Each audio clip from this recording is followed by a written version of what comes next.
Proyekto Helmo.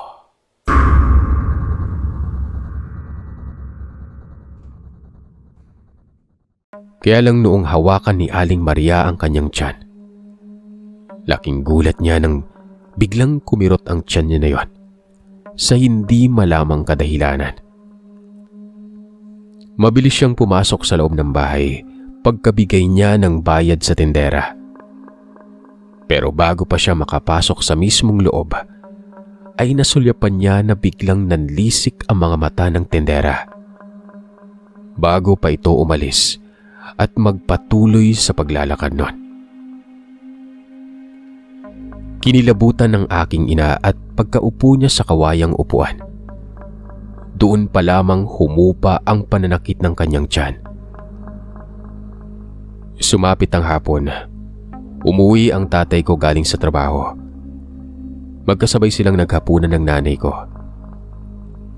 Mukha siyang balisa at tuliro kaya naman hindi maiwasang magtanong ng tatay ko kung anong nangyari sa kanya buong maghapon nun. Pautal-utal pang sumagot si nanay at natataranta pa siyang nagpaliwanag sa takot na kanyang naramdaman. Ipinaliwanag niya sa aking ama na bumili siya ng mga prutas at gulay kay Aling Maria at nagawa pa nitong hawakan ng kanyang tiyan. Sa puntong yon ay nagimbal ang aking ama. Nagmadali siyang nagtungo sa may lababo at isinuka lahat ng kanyang kinain. Inutusan din niya ang aking ina na isuka lahat ng mga kinain niya noon. Hindi niya maunawaan ang mga ginagawa nito pero sumang-ayon siya at dinukot ang kanyang lalamunan para mailabas lahat ng mga kinain. Hindi pa doon natatapos ang lahat, Sir Seth.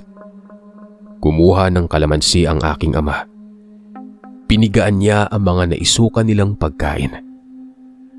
Doon ay kinilabutan at nanlamig ang buong katawan ni nanay nang mapagmasdan ng mga dila, daliri at maging mata at ngipin ng mga tao.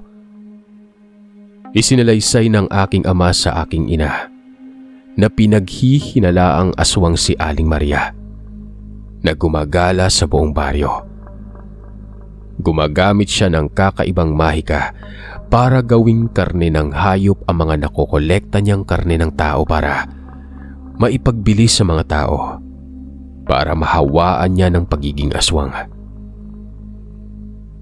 Kaya muling binalaan ng aking ama ang aking ina na wag nang magtitiwala pa kay Aling Maria at wag na rin itong ipapahawak ang kanyang tiyan dahil baka yun pa ang magiging dahilan para malaglag ang sanggol sa sinapupunan nito.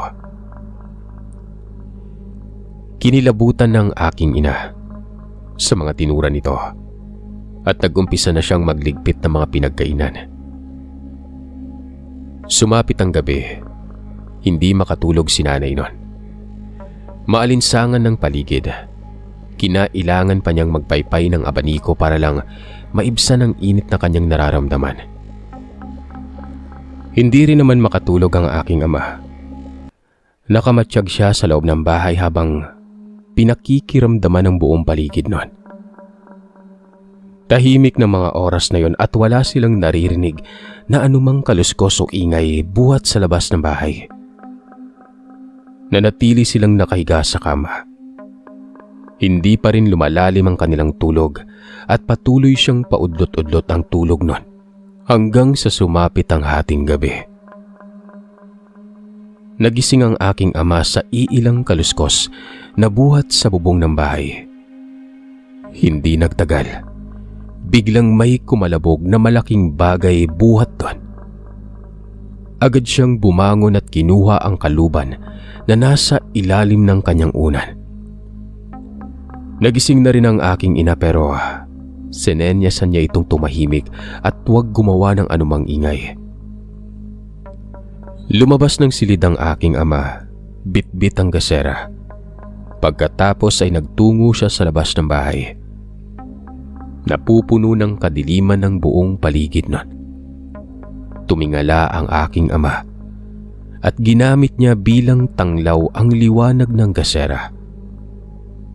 Pag-angat niya ng tingin ay may napansin siyang nilalang na nakadapa sa may bubong ng bahay.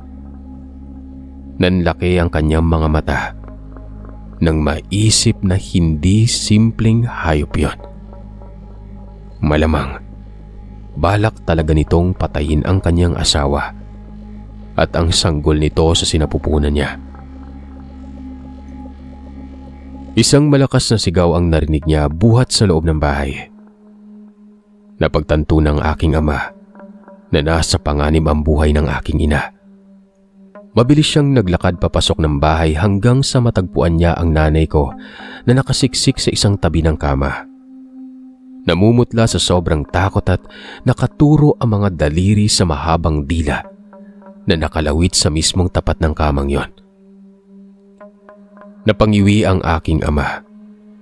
Nagtungo siya sa kusina at kumuha sa garapon ng asin. Pagkatapos ay nilagyan niya ng asin ang itak. Kasunod nun ay bumalik siya sa kwarto at tinagpas ang nakalawit na dila. Nagkukumahog naman ng nilalang sa bubong. Nagwawala ito habang pilit na hinihila paitaas ang dila niya. Humanap naman ng lugar na mapupunta ng aking ama para makarating sa bubong ng bahay. Umakyat siya sa mga kahoy na dingding at pagkatapos ay nagmadaling lumusot patungo sa may bubungan. Doon niya nakaharap ang aswang. Kitang-kita niya ang pagdurugo ng dulo ng dila nito.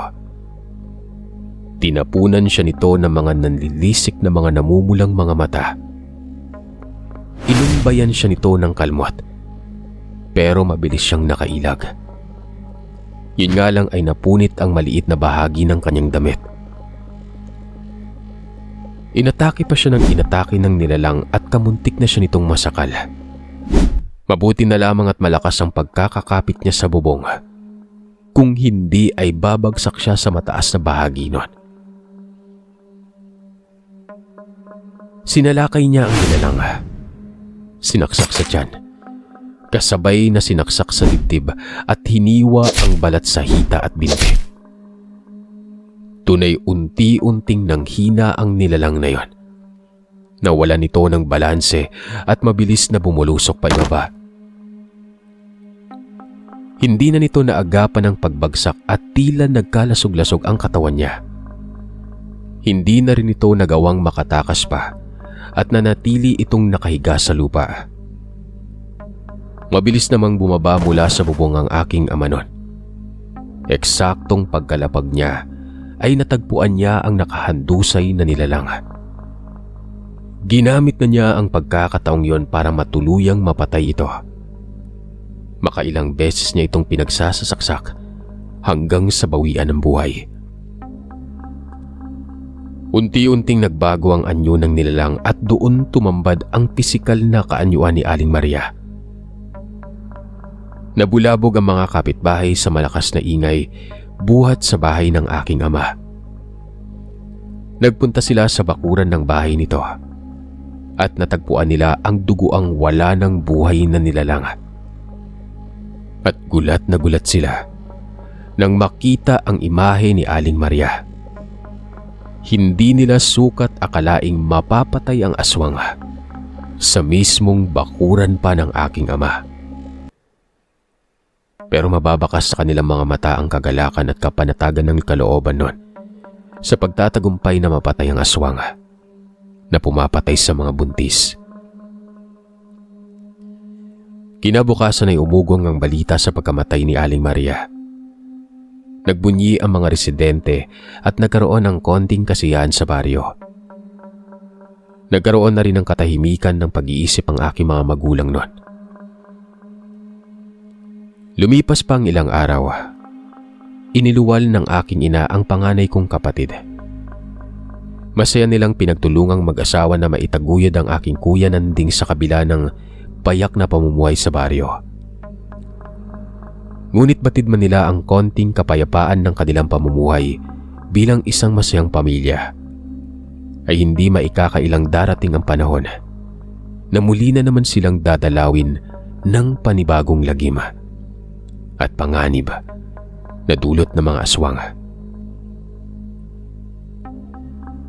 Bumisita sa tahanan ng aking ama ang kapinsan niyang si Tio Isagani.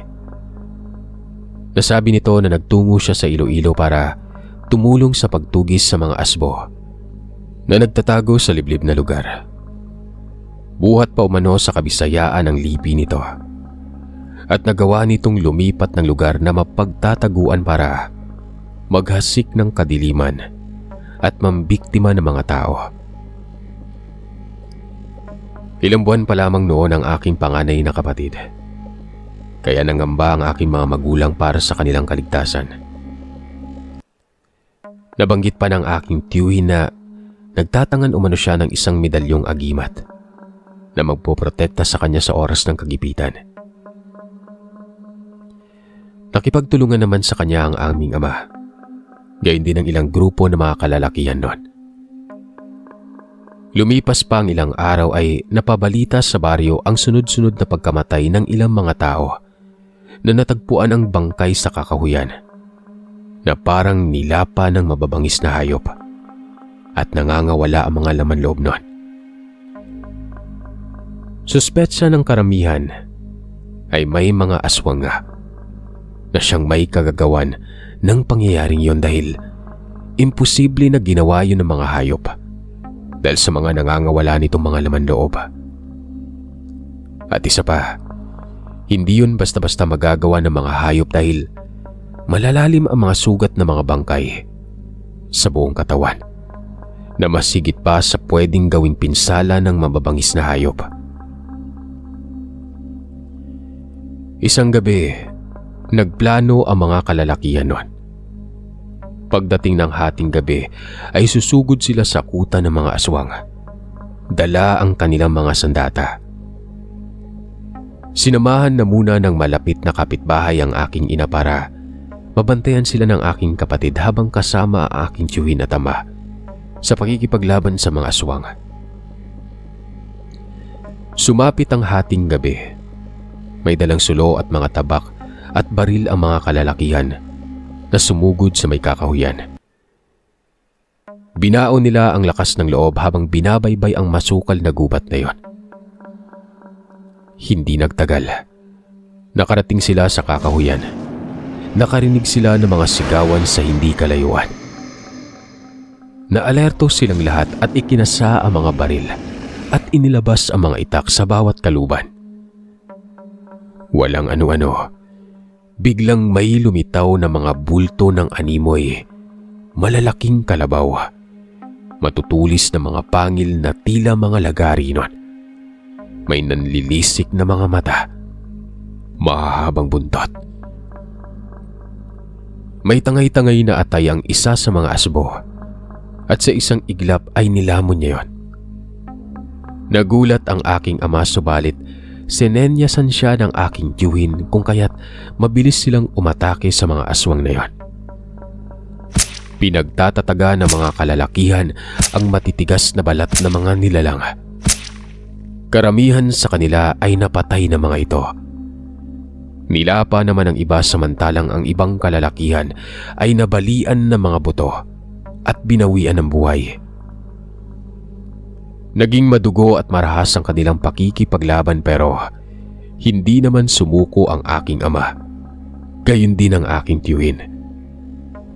Nagulat na lamang ang aking ama dahil kahit nasusugatan ng tiyuhin ko, ay tila hindi bumabaon ang mga kuko ng mga asbo sa katawan niya. Para bang makunat ang balat ng tiyuhin ko at hindi siya basta-basta tinatalaban ng anumang pag-atake ng mga nilalang. Nagsipagbagsakan ng mga asbo noong mapaputukan sila ng mga bala ng baril. Samantalang tinamaan naman ng mga saksak sa dibdib ang iba sa kanila. Pinutol ng tatay ko ang buntot ng asbo. Kasabay noon ay ginilitan niya ito sa leeg. Medyo nahirapan siya na mapugutan ito ng ulo pero sa sunod-sunod niyang pag-atake ay nagawa niyang matagpas ang ulo noon. Samantala, nakipagbuno naman ang aking tiyuhin sa asbo. Nagawa niyang mabalian ito ng buto bago pa masaksak sa masiselang bahagi ng katawan. Nakakabingi ang mga pag-angil na mga nilalang at umalingaw-ngaw yon sa buong kakahuyan. Lumipas pa ang ilang oras bago tuluyang maubos ang mga nilalang sa paligid. Walang nakaligtas sa aking ama, gayon din kay Tio Isagani. Napuno ng mansa ang kanilang damit at nanlilimahid ang katawan nila sa dumi at pawis nun. Mangilan-ngilan ang natira sa kanilang mga kasamahan at bakas nila sa mukha ng bawat isa ang lungkot at pagkadismaya sa pagkaubos ng kanilang mga kasama. Nalungkot ang aking ama habang pinagmamasdan ang karimari-marim na inabot ng kanyang mga kababayan sa mga mababalasik na mga aswang. Tinapik naman siya sa balikat ng aking tiyuhin at sinikap nitong pag-aanin ang mabigat na dinadala nito sa kanyang dibdib. Hindi sila kaagad lumisan sa gubat. Pinagtulungan nilang madala sa baryo ang ilang bangkay ng kanilang mga kasamahan para maiuwi sa mga pamilya nito. Pagdating naman nila sa baryo, ay nakipagtulungan sila sa ilang namamahala ng baryo para makuha ang iba pang bangkay sa kakahuyan. Napuno ng lungkot at nagluksa ang buong residente sa sinapit na mga kalalakihang napatay sa engkwentro. Halos maglupasay ang mga kamag-anak ng mga namatayan. Napuno naman ng kasiyahan ang puso ng aking ina nang muli niyang masilayan ang aking ama. Ganon din ang pinsan nito. Nagpapasalamat siya sa Panginoon dahil nakaligtas sa kapahamakan ng kanyang asawa. Ganon din ang pinsan nito sa kabila ng napakaraming bangkay ng kanilang mga kasamahan sa baryo noon. Yun ang isa sa pinakamasakit na naranasan nilang lahat sa kamay ng mga aswang bago tuluyang humarap sa makabagong panahon ng kanilang baryo. Sa mga sumunod na taon, habang lumalaki na noon ang aming pamilya, ay napag-isipan ng aking mga magulang na magtungo sa Manila para makahanap ng maayos na trabaho at maitaguyod ang pangangailangan ng aming pamilya. Matapos na maisilang ang aking bunsong kapatid, ay umalis ang aming pamilya sa baryo at sinikap naming manirahan at subukan ng swerte sa Manila noon. Sa kasalukuyan, matatagumpay na kaming magkakapatid sa iba't ibang larangan. May sarili na rin kaming pamilya samantalang ang aming mga magulang naman ay kasama ng aking bunsong kapatid. Sama-sama silang naninirahan sa isang malaking bahay. Kapag may pagkakataon ay bumibisita kami sa kanila, kasama ang aming mga anak.